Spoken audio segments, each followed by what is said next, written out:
Bonjour à tous, j'espère que vous allez tous bien. Alors aujourd'hui, qu'est-ce que je fais là? Ce matin, je cherchais mon téléphone partout. Impossible de mettre la main dessus.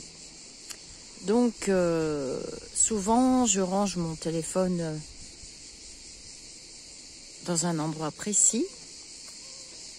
Et comme j'ai des tas de bouquins partout, je les retrouve pas. Donc me voilà défaire tous mes bouquins, des bouquins que j'ai lus, des bouquins que j'ai pas lus. Et je dis tiens, celui-ci je l'ai. Et c'est une magnifique synchronicité. Je pose la caméra, un peu n'importe comment, c'est pas grave. J'ai dit tiens, mais quel jour on est aujourd'hui? Et je tombe sur ce livre, Petit traité de vie intérieure. Frédéric Lenoir. Alors pourquoi cette vidéo? Nous sommes le 9 juillet et le 9 juillet, c'est l'anniversaire d'une personne avec qui j'ai de très beaux échanges depuis un certain temps déjà, je sais même pas, moi et l'espace-temps, et j'avais envie de lui faire ce petit cadeau. Et en synchronicité, du coup, je tombe sur ce livre. Et pour que vous voyez que je ne mens pas, parce que j'ai horreur du mensonge, ça mène nulle part le mensonge, à part les pieux mensonges, eh bien, j'ouvre le livre, je tombe sur ce chapitre. Alors, attendez, la caméra va peut-être faire la mire, c'est pas évident. Voilà, on verra d'ici. L'amour et l'amitié. Je tombe sur ce chapitre. Je cherche mon téléphone partout. À croire que là-haut, il ne voulait pas que je l'allume parce que vu ce que j'ai découvert, bref, ça m'a mis un peu chrogneux. Et puis je me suis dit, tiens, je vais faire un instant de lecture pour cette personne. Et comme je sais que cette personne est une personne très généreuse, c'est une femme avec qui j'ai de très beaux échanges. Très beaux échanges.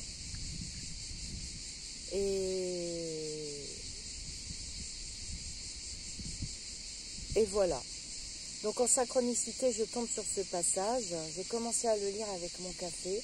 Et ce sera mon cadeau pour elle aujourd'hui. J'ai de beaux échanges. Alors, c'est vrai que l'actualité est assez morose et sombre et difficile. Le monde est agressif. Les réseaux sociaux sont très agressifs, mais quelque part, ils sont aussi magnifiques parce que sans eux, je n'aurais pas rencontré ces belles personnes avec qui j'entretiens des moments de fou rire, des partages de l'aide, du soutien, des confidences aussi. Alors c'est vraiment dommage quand les confidences atterrissent sur le mode public et qu'elles sont détournées de leur sens et retirées un mot de son contexte. Les mots ont une vibration. Retirer un mot de son contexte, il n'a plus le même sens.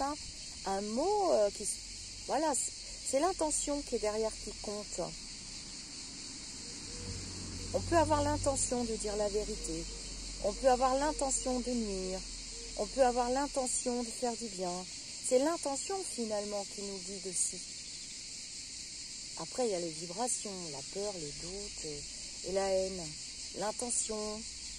On peut avoir une intention, mais bourrée de haine, de méchanceté. Et on peut avoir une intention bourrée de bienveillance et de gentillesse et d'empathie. Et cette personne-là, elle se reconnaîtra. Je vais l'appeler Jo, ça sera plus facile, elle va rire, je pense. Elle va pas aimer, je le sais. C'est quelqu'un qui est très discret et j'ai beaucoup de relations comme ça, amicales, très puissantes, avec des personnes hyper discrètes et justement qui se méfient des réseaux sociaux. Donc, on va lui souhaiter un très joyeux anniversaire, on va remonter tous en vibration et lui envoyer le meilleur pour son année à venir. Elle est très fatiguée là, très fatiguée, comme nous tous on est fatigués. c'est la période d'été qui arrive, donc c'est souvent les congés payés, pas pour tout le monde. Hein. Il y a aussi beaucoup de personnes qui travaillent énormément en période d'été.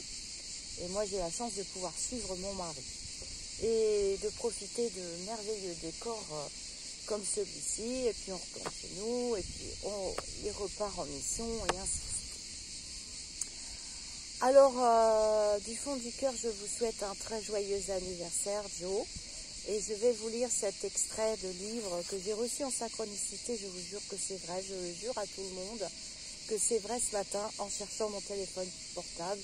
Et comme vous le savez, je ne crois pas au hasard. Bienvenue à toutes les personnes qui arrivent et qui nous rejoignent. Si vous n'aimez pas ma personnalité, si vous ne m'aimez pas, c'est pas grave. Peut-être que vous aimerez le contenu, parce qu'il y a le contenu et le contenant. C'est comme un cadeau, hein. Des fois, le papier cadeau est très beau et puis ce qui est à l'intérieur nous plaît moins, mais on retourne toujours à l'intention. On ne voudra pas blesser la personne parce qu'elle y aura passé du temps, parce que il est bon de se dégager du détail des détails des détails, parce que là, je ne sais pas où va l'humanité, mais ça devient grave. Alors, un joyeux anniversaire à notre Joe international. Vraisemblablement, sans elle, je ne sais pas si je serai encore sur les réseaux sociaux. Aujourd'hui, nous allons lire le passage que j'ai reçu en synchronicité pour elle et pour nous tous, sur l'amour et l'amitié, et nous allons voir le point de vue éclairant de cet écrivain. Alors, je vais vous lire la 4e de couverture. De tous mes livres de philosophie et de spiritualité, celui-ci est certainement le plus accessible, mais sans doute aussi le plus utile, car ce n'est pas un savoir théorique que je cherche à transmettre, mais une connaissance pratique, la plus essentielle qui soit. Comment mener une vie bonne, heureuse, en harmonie avec soi-même et avec les autres. Exister est un fait, vivre est un art. Tout le chemin de la vie, c'est passer de l'ignorance à la connaissance, de la peur à l'amour. Alors dans une de mes vidéos, là juste avant celle-ci, vous verrez que je parle beaucoup de la vibration de peur et d'amour, et que justement, on veut nous soumettre et nous enfermer dans la vibration de peur. La peur amène de la souffrance, de l'anxiété, de l'inquiétude. Et justement, j'ai beaucoup travaillé sur ce sujet, j'ai beaucoup avancé sur moi-même, et je sais à peu près qui je suis. Je ne sais pas trop où je vais des fois, donc ne me suivez pas toujours, ou bien ramenez-moi dans le droit chemin si je m'égare. Mais grâce à Joe, j'ai pu avoir des conversations philosophiques et psychologiques, justement, sur vivre en harmonie avec soi-même et avec les autres. Et puis, c'est vrai qu'il y a le savoir et la connaissance, et c'est pas la même chose. On va pas reparler des grillons et des cigales, hein. J'ai fait la vidéo sur les grillons et les cigales. On va dire qu'on est tous d'accord, il y a des grillons, il y a des cigales. Et je vous ai expliqué dans la vidéo sur les grillons et les cigales comment ils faisaient pour produire ce son. Alors, joyeux anniversaire Joe, que votre parcours soit des plus éveillés et éveillants pour toutes les personnes que vous aimez autour de vous. Je sais que vous avez la charge de beaucoup de personnes, des enfants surtout, des adultes, et des adultes pas faciles comme moi. Je suis une personne très exigeante dans mes amitiés, et l'amitié et l'amour, vous verrez dans ce texte, eh ben, je me suis reconnue dans les vibrations. C'est vrai que quelquefois on peut avoir des doutes sur une personne au départ et se dire « oh bon non », et puis faire des confidences à un autre « oh bah je sais pas, me plaît pas trop, j'ai des doutes ». Et puis finalement on laisse une chance, on apprend à la découvrir, et elle nous offre son amitié, nous lui offrons la nôtre, et puis nous avançons. On peut avancer aussi sur le chemin du pardon d'ailleurs, grâce à l'amitié. Et aimer ses amis, c'est savoir leur pardonner, et c'est savoir rediriger la relation, et la réévaluer, la réajuster au gré des vents, des marées. C'est ce qui s'est passé d'ailleurs avec mon amie Catherine qui est décédée en octobre 2021. Je me trouvais encore à ce moment-là. Et on est revenu d'Ardard et j'ai fait la route d'un seul trait. Descendu du bateau. J'ai pris la voiture et j'ai roulé jusqu'à l'hôpital. Et je suis la dernière personne de son entourage qu'elle a vue. Le ciel m'a accordé ça. Puisse le ciel nous entendre et puisse le ciel me préserver des fausses amitiés et des personnes mal intentionnées. Alors, installez-vous et méditons sur cette belle lecture que j'offre à Joe et que je vous offre. L'amour et l'amitié. La règle d'or est essentielle pour vivre en société. Elle impose le respect et la politesse. Deux vertus indispensables à la vie commune. Cependant, la vie intérieure de chaque individu ne peut pas se satisfaire de cette seule vertu sociale. Celle-ci n'est pas suffisante pour nous rendre heureux, car nous aspirons à des relations avec autrui fondées non seulement sur le respect et la bienveillance, mais plus encore sur l'amour et l'amitié. Sentiments qui éclosent au plus intime de notre être. Il nous faut entrer dans une relation choisie et nourrissent notre âme, apaisent notre corps, réjouissent notre cœur. Je ne vous enseigne pas le prochain, mais l'ami, écrit Nietzsche dans son « Ainsi parlait Zarathustra ». Les traditions spirituelles et religieuses tendent à voir dans l'amour un sentiment que nous devons délivrer inconditionnellement à tous les êtres, et non l'attachement particulier que nous pouvons éprouver pour une personne bien définie. Or, l'amitié réelle entre deux individus est un lien personnel, non pas avec des inconnus, mais avec l'autre, indéfini, mais avec l'ami que l'on se choisit et qui nous choisit. Aristote est l'un de ceux qui ont poussé le plus loin la réflexion sur ce qu'il nomme l'amitié parfaite, celle qui exige du temps, de la stabilité, des habitudes et des passions communes, un partage des plaisirs et qu'il considère indispensable à l'être humain afin qu'il puisse être heureux. L'amour d'amitié, philia en grec, écrit-il dans son éthique à Nicomaque, constitue ce qu'il y a de plus nécessaire pour vivre. Car, sans amis, personne ne choisirait de vivre, eût-il tous les autres biens. Ces amis, insiste-t-il, ne peuvent pas être en trop grand nombre, car chacun implique de notre part un réel investissement. Aussi propose-t-il d'appliquer à l'amitié une juste mesure. N'être ni sans amis, ni non plus avec des amis en nombre excessif.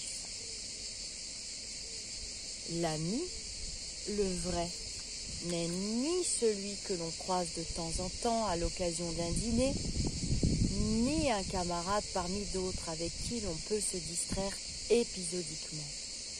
Un simple copain. On lui demandait « Qu'est-ce qu'un ami ?» Alors il répondait « Une seule âme résidant en deux corps », rapporte Diogène Laërce au sujet d'Aristote. Cette vision de l'amitié a influencé la philosophie gréco-romaine et on la retrouve au 1er siècle avant notre ère chez Cicéron.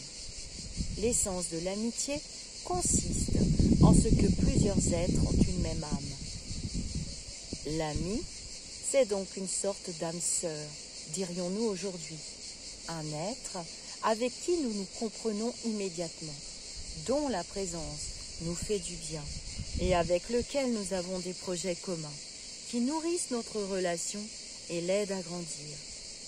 Quand je parle de projet, j'entends une activité commune intensément partagée.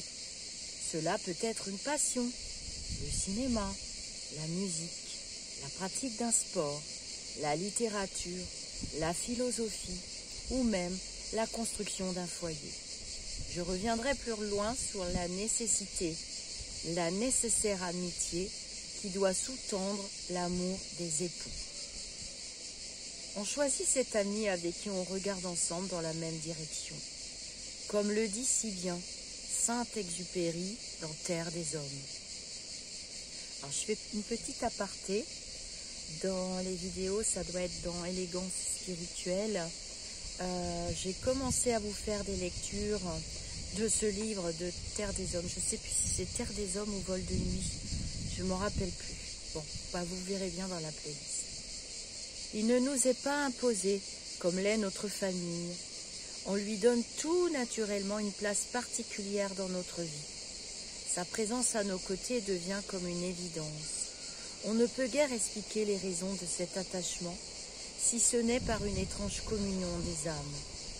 Comme le disait Montaigne à propos de son amitié pour la Boétie, si on me presse de dire pourquoi je l'aimais, je sens que cela ne peut s'exprimer qu'en répondant parce que c'était lui, parce que c'était moi.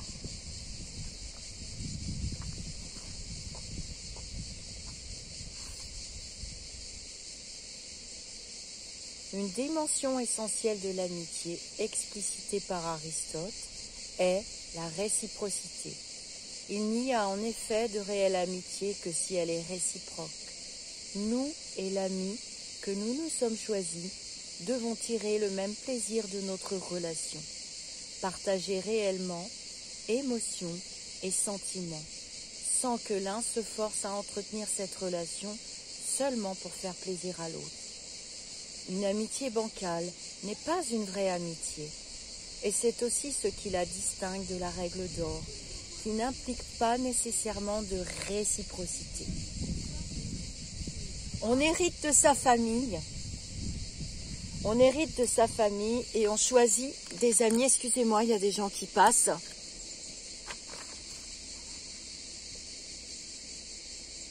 On hérite de sa famille et on choisit ses amis. Cependant, l'ami peut se choisir aussi au sein de la famille.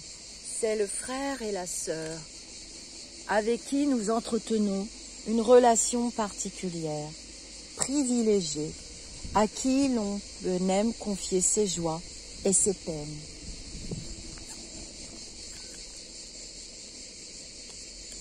L'ami peut être aussi le compagnon ou le conjoint. En effet, je ne pense pas qu'une relation amoureuse authentique puisse s'établir entre deux amants qui ne sont pas amis, car la passion n'est pas destinée à durer. L'amour passionnel est fondé sur le désir sexuel, sur des fantasmes que nous projetons sur un autre, que nous ne connaissons pas vraiment. Il s'agit bien souvent d'attentes inconscientes liées à la relation que nous entretenions enfants avec nos parents. La passion nous procure une extraordinaire vitalité, mais elle s'érode avec le temps. Un jour, le désir s'émousse, le réel revient, on découvre l'autre tel qu'il est.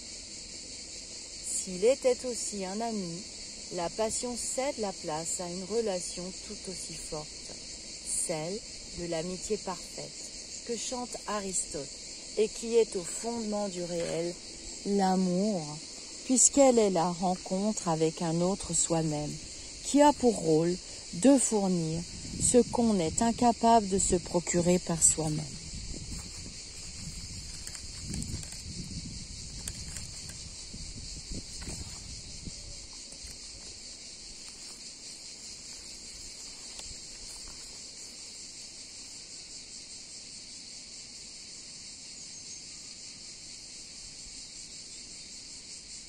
Je laisse écouter les grillons, j'aime bien, ça me détend.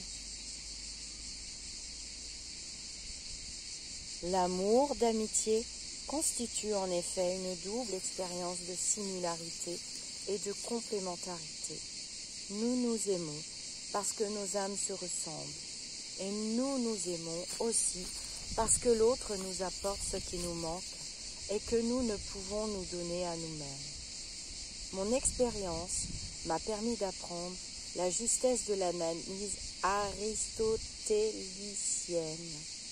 J'ai connu des amitiés très intenses qui se sont délitées par manque d'entretien par manque de temps partagé, par manque de projets communs.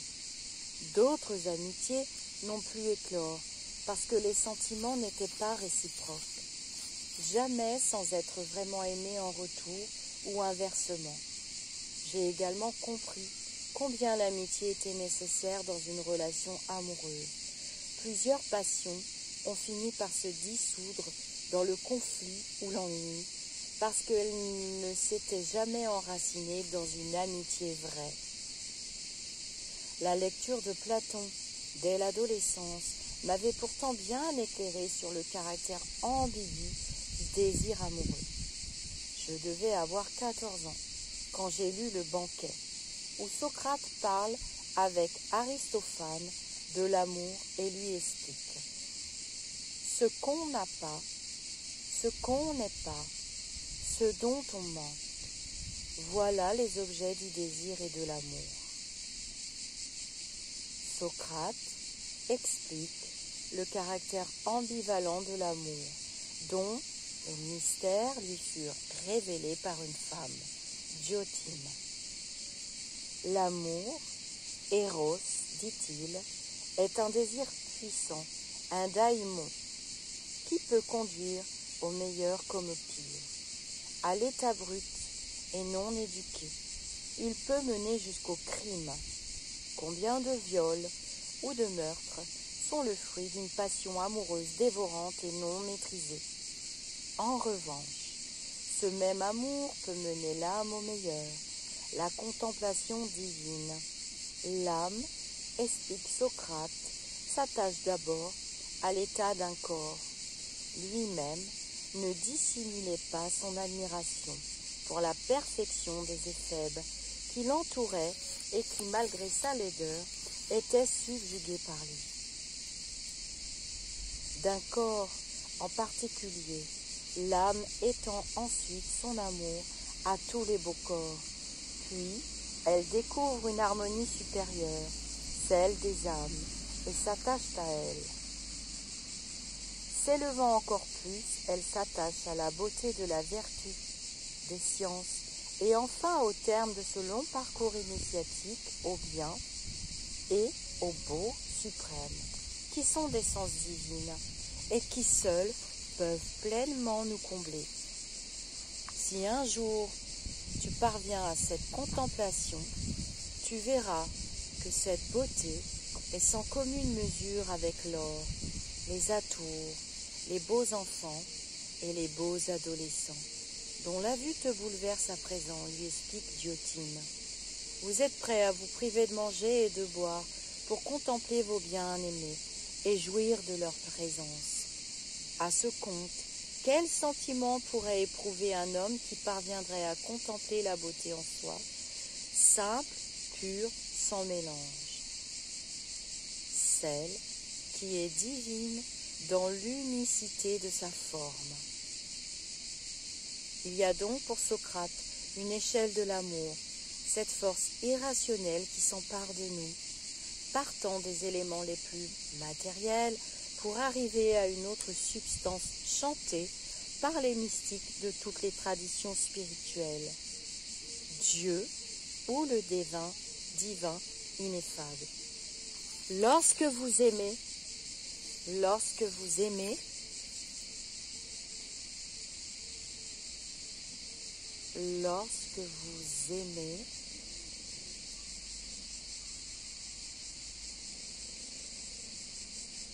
ne dites pas « Dieu est en mon cœur ».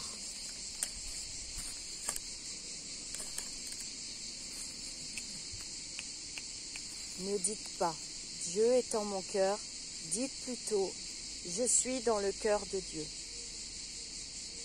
affirme le prophète Khalil Gibran à la divineresse Al-Mitra qui l'interroge sur l'amour.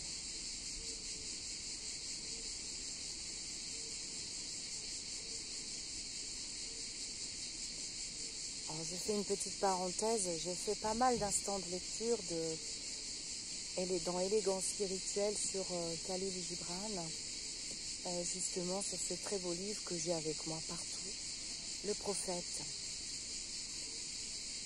On touche ici à une autre conception de l'amour que l'amour d'amitié d'Aristote. Dans son sommet, l'éros conduit à la contemplation, considérée par la plupart des philosophes grecs comme l'activité humaine la plus noble et susceptible de procurer le plus grand bonheur. L'homme qui connaît l'état de contemplation est rempli d'amour. Son cœur ne semble plus avoir de limites. J'ai déjà fait allusion à certaines expériences intérieures que j'ai vécues dans la nature et qui m'ont procuré un état de joie, le sentiment de ne plus faire qu'un avec le cosmos. J'ai compris à ces moments de quelle manière la perception de l'individualité s'estompe au profit d'une communion aimante avec le tout. Je n'ai jamais eu envie de qualifier ces expériences de religieuses car elles me renvoyaient consciemment à aucune figure ou symbole transmis par une culture religieuse. Cependant, toutes les traditions spirituelles évoquent ces expériences qui permettent à l'individu de sortir des limites de son moi pour s'unir à quelque chose qui le dépasse totalement, le mettant dans un état de joie et d'amour. Peu importe finalement le nom qu'on donne à cette transcendance. Selon les cultures et les traditions, la nature, le cosmos, Dieu, le divin, l'absolu, le tout, le Tao. Cette expérience révèle une autre dimension de l'amour, celle d'un don de totale gratuité qui n'attend rien en retour. Cet amour-don prend le nom grec d'agapé dans le Nouveau Testament. Il s'agit pour ses auteurs, Paul et les 4 évangélistes principalement,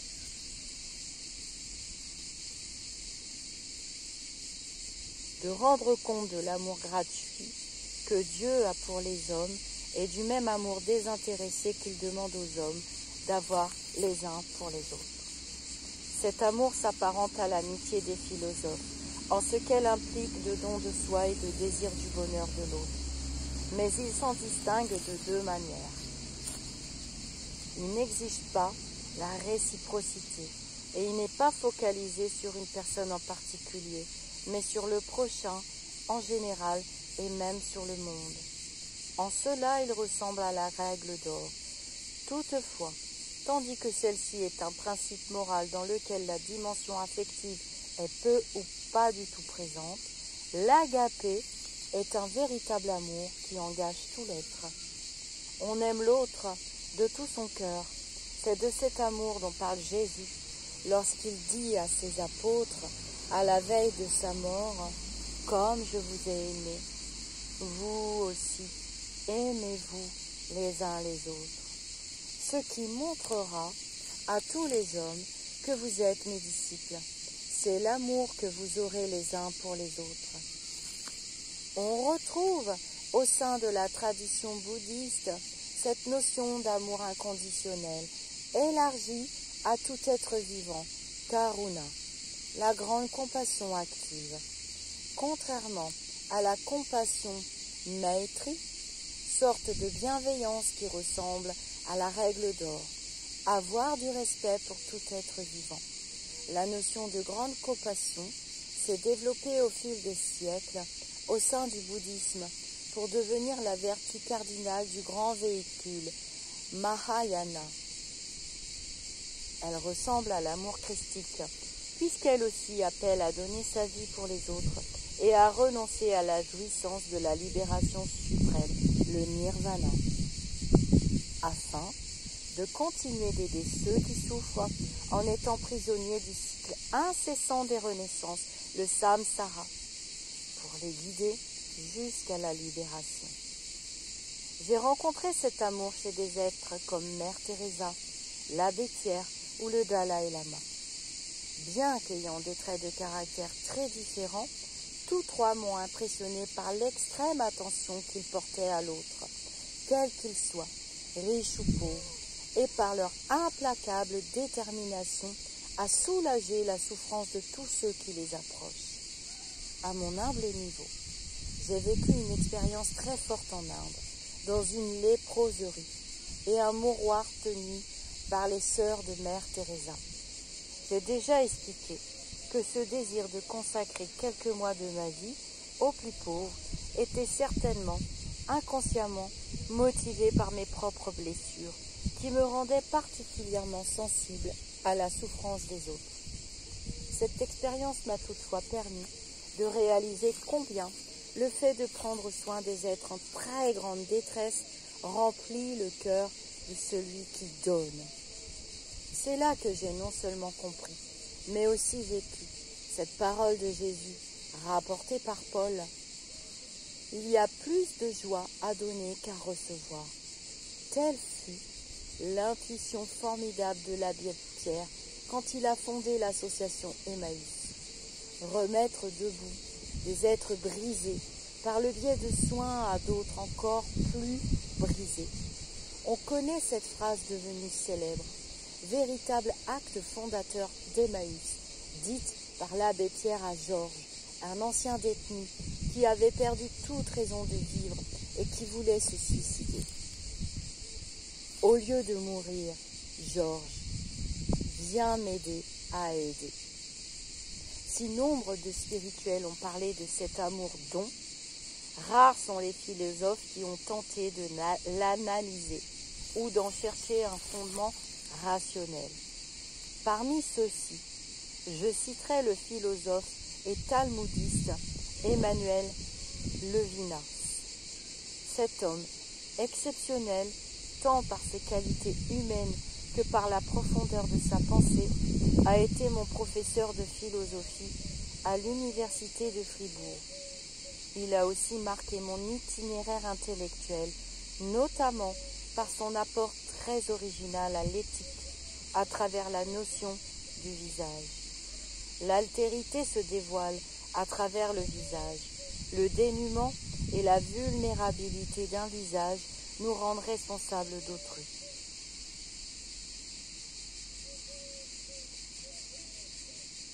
Dans un ouvrage sur l'éthique que j'ai publié quelques années avant sa mort, il m'a donné un très beau texte qui résume l'essentiel de sa pensée sur l'amour-don et la responsabilité envers autrui.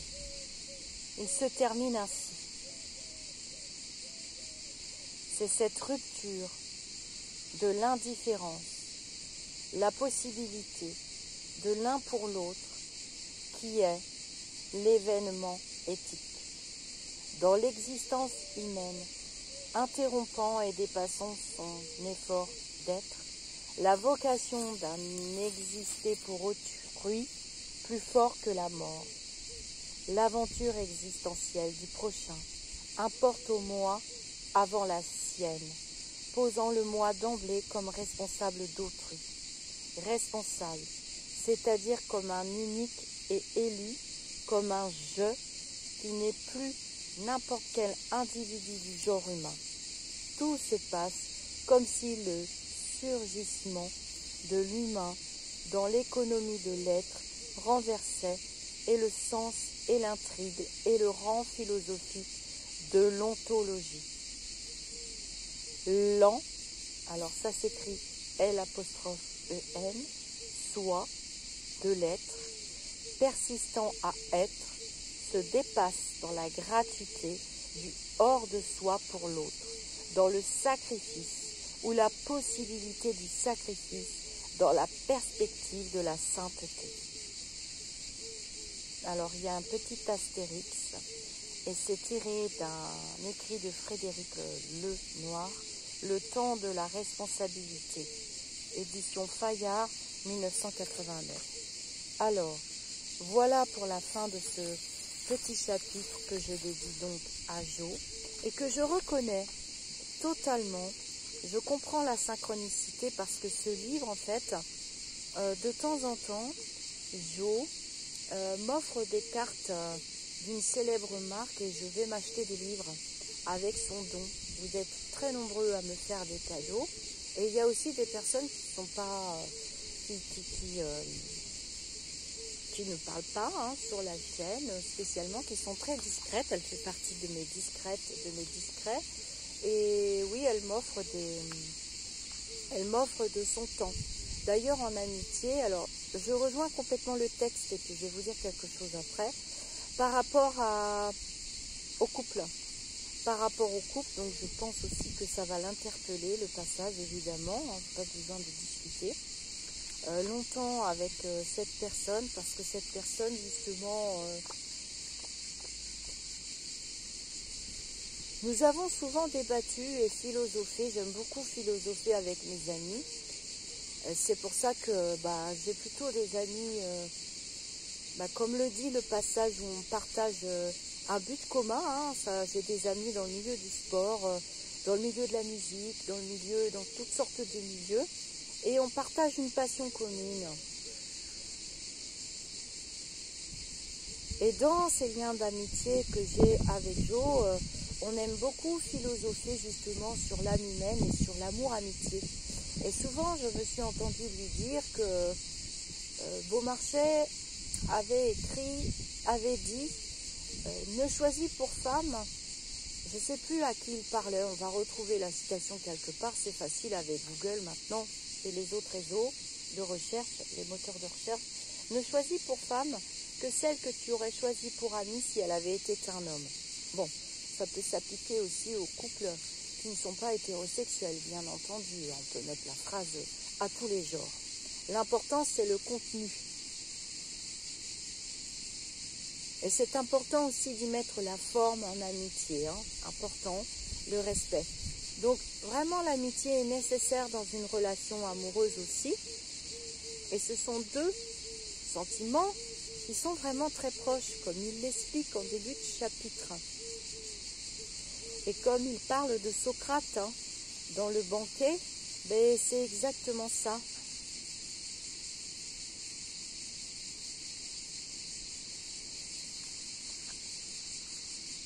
Je vous laisse écouter les grillons et les cigales. Alors maintenant, je vais rajouter le mot cigale, parce que on s'attache aux petits détails. C'est bien dommage. En amitié, un bon ami, une bonne amie,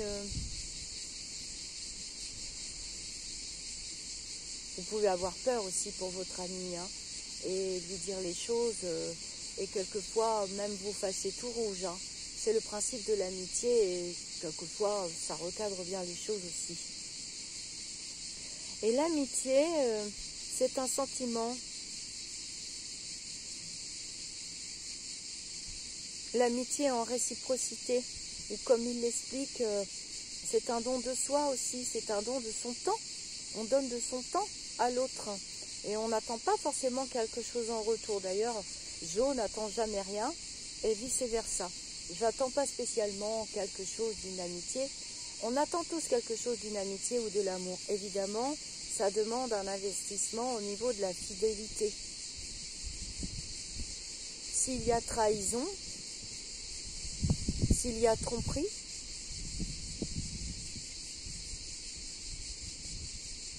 au milieu de l'amitié ou quand l'amitié est déjà bien entamée, pas au début d'une relation, c'est pas la même chose. Au début d'une relation, on est dans le ressenti, on est dans le doute.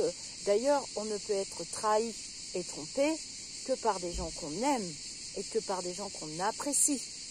J'ai beaucoup philosophé sur ce sujet avec Jo justement et j'ai bien avancé. C'est un sujet qui nous passionne. C'est un but commun aussi au niveau psychologique et au niveau échange de mots, au niveau vibration. Et elle accepte mon point de vue, j'accepte le sien. Elle est drôle cette vidéo, ça tombe le 9 juillet, c'est incroyable. Et en plus je tombe sur cette lecture et du livre que je me suis offert avec sa carte, qu'elle m'a offert. Bref. Et donc une forme de réciprocité. Mais si on découvre qu'au bout de 6 mois, il y a tromperie et que la tromperie dure dans le temps, évidemment, on ne va pas être très très content. Donc, on ne dit pas du mal de son ami et on ne dit pas du mal de la personne avec qui on partage la vie, sauf quand on est en mode je connais mieux. Mais dans ce cas, on lui dit à lui-même. Et ça, c'est important. Et quand on quitte une personne aussi, que ce soit en amitié ou en amour, on lui dit non, je ne peux pas continuer, tu m'as trompé, tu m'as trahi, je passe pas cet obstacle. Alors il y a quand même des versions, parce que pour avoir discuté avec Jo et d'autres personnes, j'ai d'autres amis hein, à qui je fête les anniversaires aussi quand je n'oublie pas. Des fois c'est avant ou après. C'est toujours des problèmes avec l'espace-temps. Mais quand la personne, vous vous apercevez qu'elle vous a trompé, vous a trahi, vous êtes dans le vécu de l'expérience, ça sert à ça les sentiments. Eh bien, si elle ne vous demande pas pardon, qu'elle ne s'excuse pas, c'est très compliqué pour vous. C'est très compliqué pour nous, puisque nous sommes dans la vibration d'amitié et d'amour, et donc dans la confiance. Mais si la personne vous demande pardon, s'excuse, dit bah oui, c'est vrai que je l'ai dit, ou j'ai fait ci, ou j'ai fait ça, mais c'était au tout début, je ne te connaissais pas encore, donc dans je ne te connaissais pas encore, il n'y a pas tromperie. Il n'y a pas trahison. La trahison, la tromperie, elle peut intervenir que au cours de la relation. Là où vous avez confiance, là où vous avez donné votre cœur, là où il y a eu confidence, là où il y a eu partage, là où il y a eu fou rire, là où il y a eu des bons moments. C'est pas la même chose. Et là, à ce moment-là, on peut travailler la vibration du pardon. On peut travailler main dans la main si la vibration est vraiment sincère. C'est important.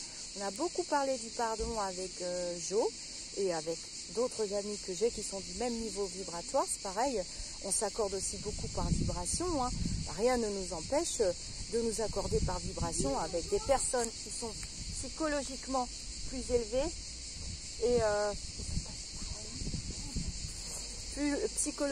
qui sont vibratoirement plus élevées et qui sont aussi vibratoirement moins élevées. Alors quand je parle de vibration, on parle de chemin spirituel. Il ne faut pas tout mélanger. Et donc là, comme il l'explique très bien dans le livre, on peut travailler beaucoup de choses quand on est vraiment dans ce type de relation pour de vrai. Mais c'est sûr que s'il y a tromperie, trahison et que la personne non seulement ne s'excuse pas, ne vous demande pas pardon, bah c'est son chemin. Elle ne se sent pas concernée par le pardon, elle ne pense pas qu'elle vous a trahi, qu'elle vous a trompé, elle est persuadée d'avoir raison, on ne peut rien faire. Mais on a la possibilité d'agir que sur soi-même. Et donc, de changer de route. Et donc, de lui dire, écoute, non, je ne peux pas continuer. Non, je ne suis pas d'accord avec toi. Et je ne vais plus te parler. Et je ne vais plus te fréquenter. La personne ira faire son chemin. Et vous ferez le vôtre. Ben, en général, quand l'amitié est solide et quand l'amitié est sincère, et quand les confidences sont partagées, les fous rires, les bons moments ou pas, on discute, on se pardonne, et c'est ça aussi l'éveil spirituel. Et on se redonne une chance, deux chances, trois chances. On voit ça régulièrement dans les couples d'amour qui vivent au quotidien. Il y a des couples qui disent bah non, moi j'ai envie de continuer avec toi, oui j'ai eu un écart de conduite, oui j'ai fait ci, oui j'ai fait ça, oui j'ai dit ci, j'ai fait ça. Mais encore faut-il que la personne s'implique dans la vibration. Et ça c'est l'élévation spirituelle. Vous me demandez souvent, c'est quoi l'éveil spirituel? Et bien l'éveil spirituel, c'est aussi de comprendre, d'analyser et d'être guidé par les philosophes. Hein. Les philosophes, au tout début de l'expérience covidesque, pour ceux qui suivent la chaîne et même qui sont abonnés, eh bien, je vous disais souvent, c'est pas la présence du virus qui est important, c'est ce que nous allons vivre collectivement et c'est la situation qui est importante. Donc, je suis contente de faire cette vidéo et de lui souhaiter bon anniversaire parce que pour moi, cette femme représente l'exemple aussi de l'éveil spirituel, du vrai questionnement, du où va-t-on, comment je peux faire, comment je peux passer tel ou tel obstacle, expérience. Alors évidemment, les expériences joyeuses sont nourrissantes. Elles nous permettent de faire des pauses, parce que c'est la question que vous allez vous poser. Vous allez dire, ben oui, mais bon. Mais on grandit vraiment beaucoup dans les autres types d'expériences. Ensuite, si la personne ne vous donne aucune possibilité, il lui faut du temps des fois, coupe tous les contacts. Alors, c'est beaucoup les réseaux sociaux. Moi, j'ai une relation avec Jo. par l'utilisation qu'on fait d'un réseau social, avec des coups vocaux, des textos, des photos, des choses qu'on aime échanger. Pareil dans le groupe Facebook, moins sur la chaîne, c'est pas la même fonctionnalité. Et sur la chaîne, vous êtes des personnes aussi de passage, et on se lit ou on se lit pas. C'est par vibration que ça fonctionne, on le sent pas, on doute, on avance, on trébuche, on se relève. Mais voilà, l'amitié pour moi c'est vraiment quelque chose d'important. Et vous voyez, il parle d'amour, d'amitié, j'ai bien aimé ce passage, ce texte. Et justement, j'avais un très beau texte à vous poster à propos de l'abbé Pierre et de Coluche. Coluche parlait souvent aussi de ça, il a quand même légué les restos du cœur. Ce sont des personnes qui étaient pour moi spirituellement et vibratoirement très très éveillées, très élevées. D'ailleurs le passage a été très court pour Coluche. Et vraisemblablement ça s'est pas bien fini pour lui, parce que je pense qu'il devenait gênant au niveau politique. Il devenait gênant. Alors voilà pour cette... voilà, on entre vraiment, vous voyez comme il le dit, dans la vibration de partage. Et quand on n'est plus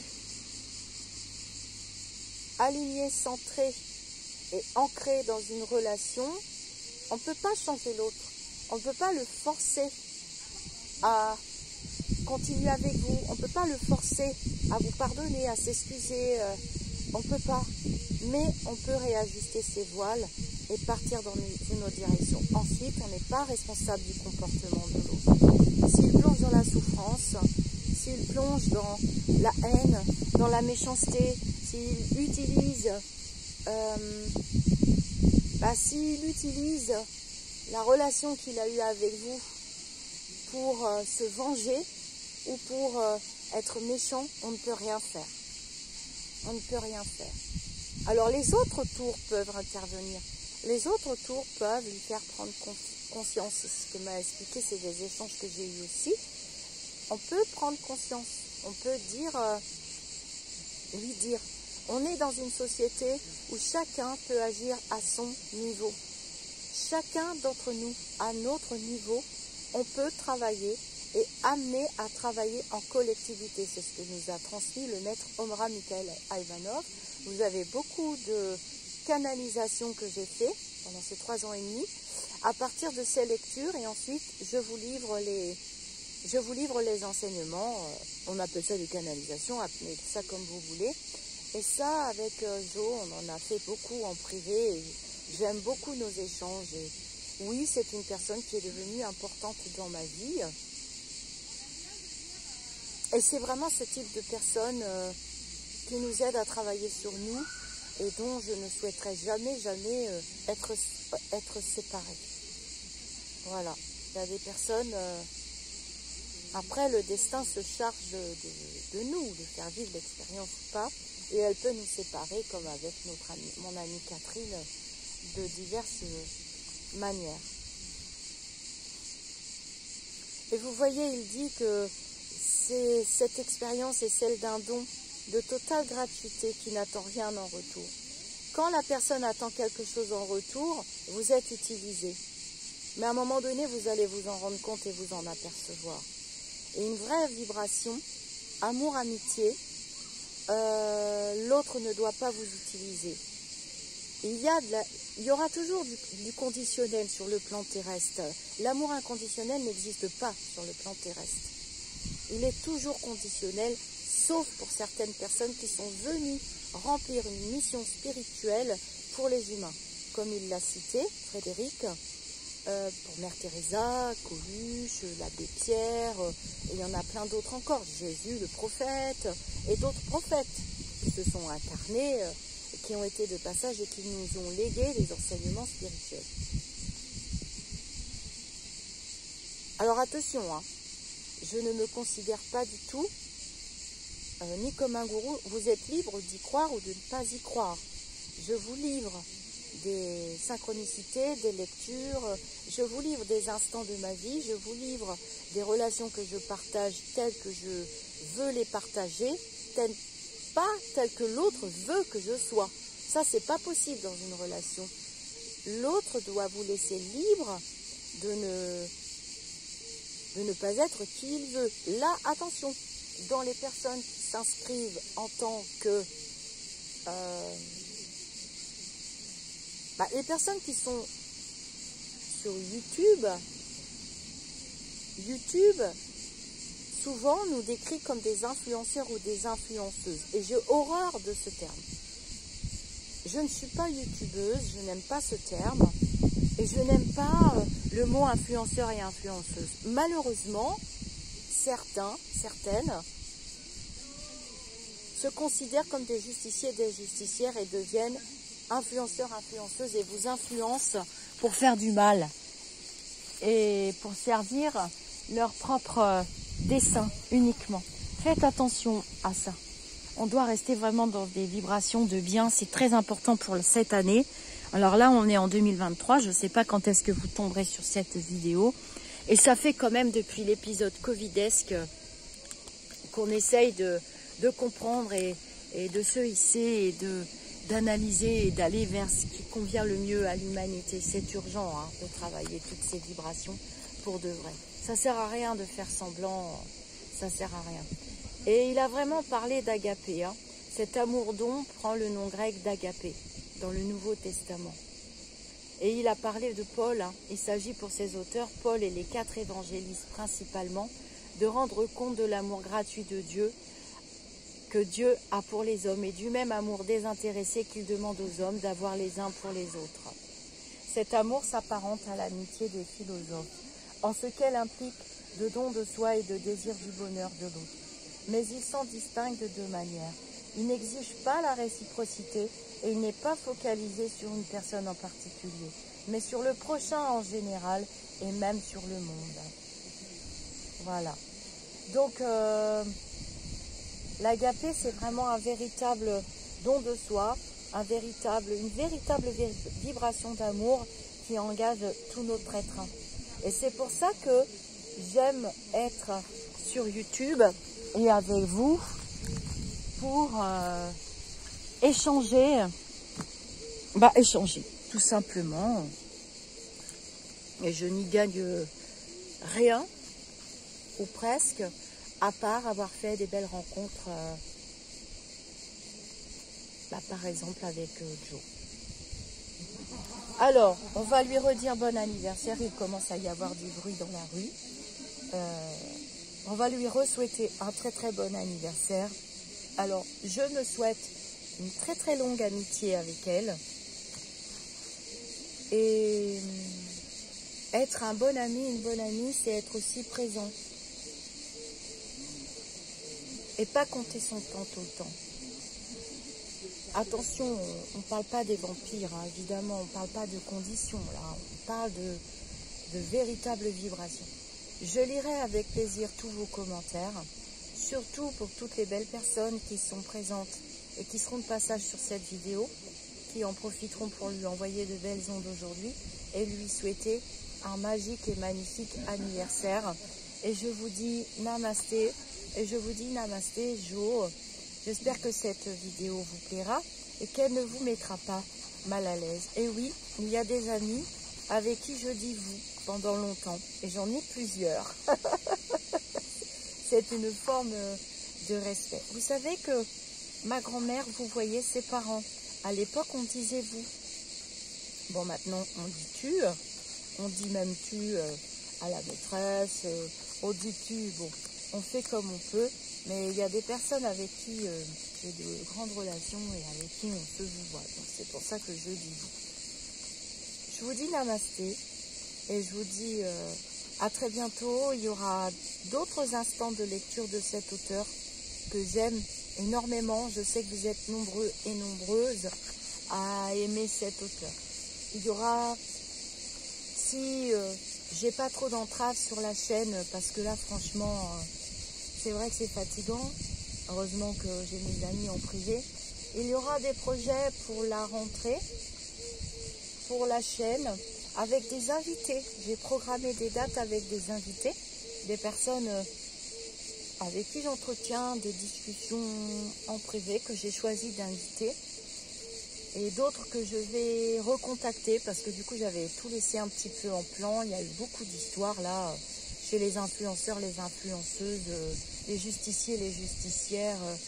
Moi j'en ai un petit peu marre des petits profs et des petites magistrates de comptoir et encore plus des psychologues de comptoir. Et Joe d'ailleurs n'est pas du tout une psychologue de comptoir, ni une petite magistrate, ni un petit juge, ni une petite procureure, ni rien du tout. J'aime bien les échanges et les débats d'idées et je resterai comme ça. Et si ça ne vous convient pas, ne mettez pas des commentaires, oui c'est des grillons, c'est pas des cigales, oui ceci, oui cela, c'est usant, on a envie d'une autre société.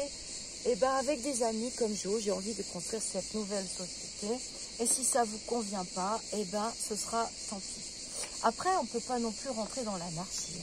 Il faut des cadres et des règles, un minimum, parce que la liberté de l'autre s'arrête là où la mienne commence, et vice-versa.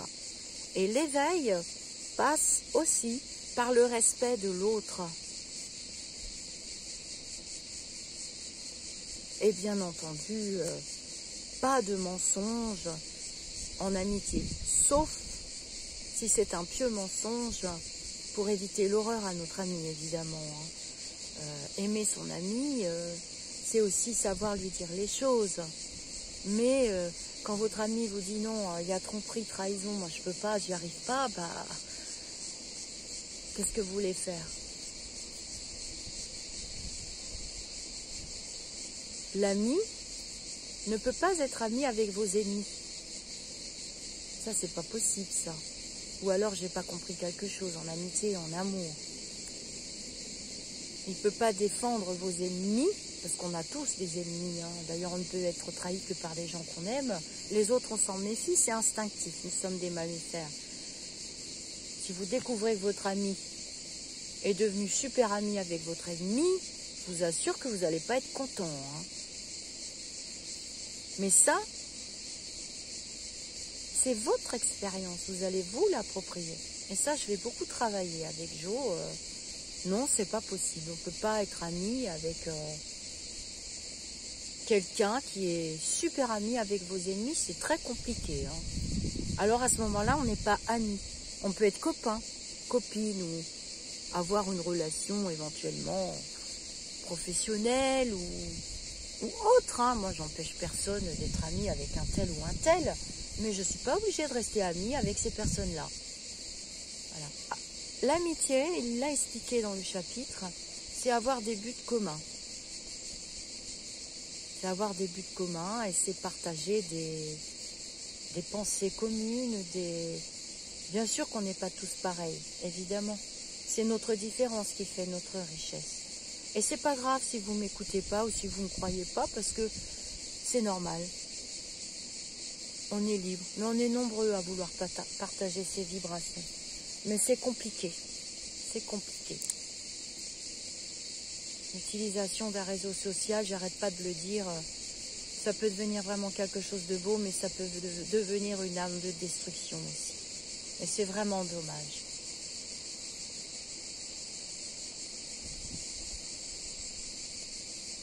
J'ai demandé pardon quelquefois. Et on m'a accordé aussi des faux pardons.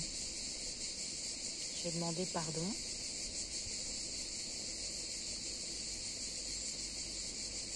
Ça, c'est un prochain sujet, ça. Le pardon conditionnel. Et oui, je sais que je suis désagréable. Je ne donne pas mon amitié à tout le monde. Je pense que vous êtes pareil. Et encore moins mon amour. Je ne peux pas aimer deux hommes en même temps. C'est pas possible. Je sais que ça existe. Je l'ai vécu en consultation, mais je ne peux pas aimer deux hommes en même temps. Ça m'est jamais arrivé. Je n'ai pas vécu cette expérience-là. Et pareil pour les personnes qui ne sont pas hétérosexuelles, évidemment.